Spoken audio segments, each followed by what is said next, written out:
Hi guys, it's Siri and welcome back to my channel. So for today's video, ituturo ko sa inyo or i-share ko sa inyo kung paano ko ba ginagawa yung hair ko tuwing nagtitiktok ako, tuwing lumalabas ako.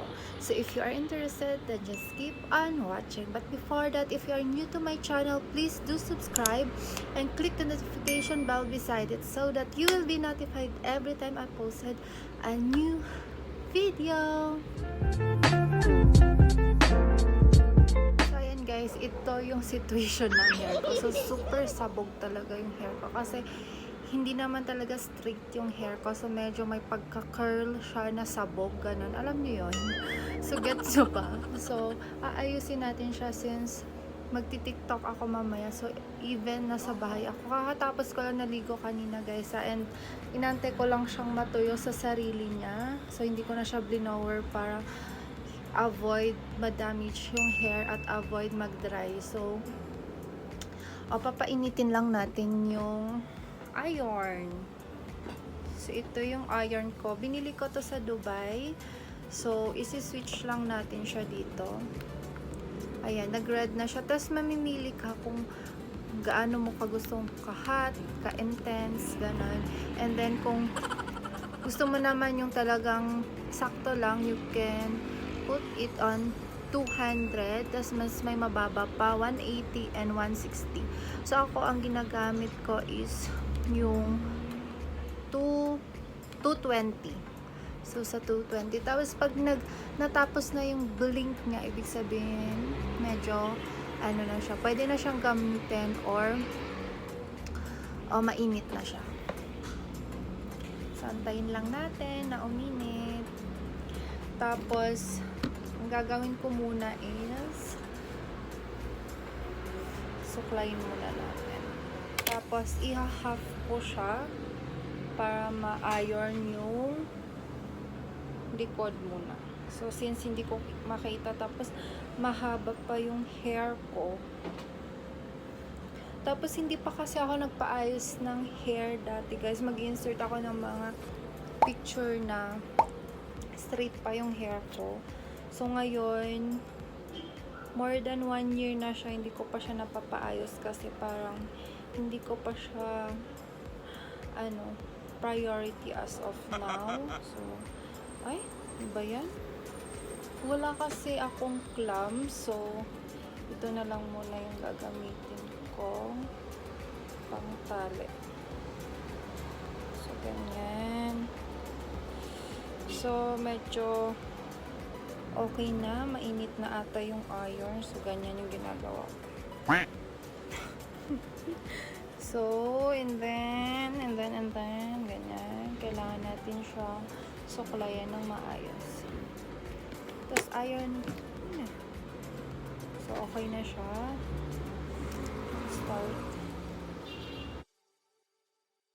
Tapos, itong planchang ito, guys, pwede siya sa dry or wet, pero mas gusto ko kasing ipa-dry muna yung hair para dire-diretso na mas maganda yung ayos ng hair. So, much better pag kapit ang konti. Yan o. Tapos yung color ng hair ko, medyo bumaba na siya. Medyo basa pa pala sa dulo, oh. Pero kapag gusto ko namang i-curl yung hair ko, ganito yung ginagawa ko naman.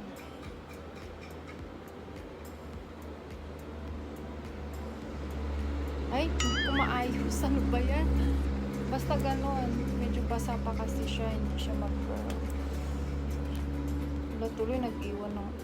Or you can do it like this. Ganito naman yung ginagawa ko minsan. Kapag gusto mo siyang i-curl, tapos patagalan mo konti sa dulo. Oh, diba? Ang ganda. Ganyan. Ganyan yung ginagawa kong curl pag gusto ko ng curl or yung may event, gano'n. Pero ngayon, gusto ko medyo straight lang. So, i-iron lang natin. So, suggest kayo down below, guys, kung gusto nyong makita kung paano ko kinu-curl yung hair ko naman. Wala, ayaw niya natuloy. Ay, magpapa-music na naman sila.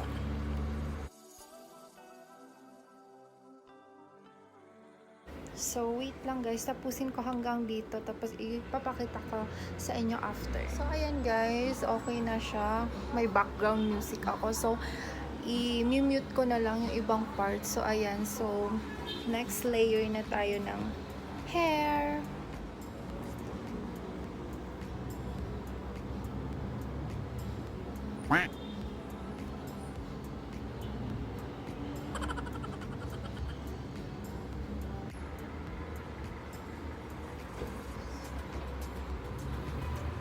Sabog talaga yung hair ko. So, sakalay natin. Malalaman mo naman kung saan yung hindi na plancha. So, may mirror ako doon.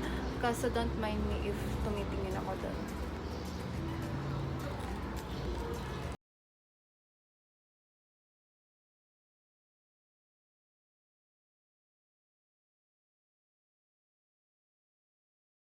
Color ng hair ko. So, ayan no. So, pinapababa ko lang siya para back to black hair na ako. Naisip ko na wag mo nang mag-color kasi medyo na-damage yung hair ko. Tapos, lagi din akong nagpa-plancha. Sa isang week, one time lang naman ako nagpa-plancha or twice kapag kailangan talaga. Kasi ang sabog ng hair ko. Nainggit nga ako dun sa mga hair na super straight, tsaka healthy, gano'n. Suggest kayo guys ng mga shampoo or hair care na ginagamit nyo sa hair nyo.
Ifa-finalize ko na lang guys and then ipakita ko na yung finished product.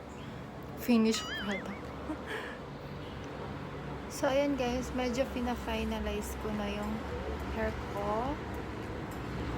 Tapos ayusin na lang natin dito ng hair.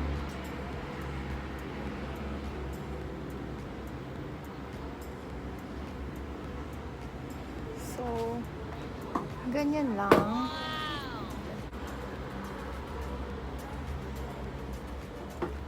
Tapos, dati pinapagunin ko pa dito. So, medyo mag-curl. Dito.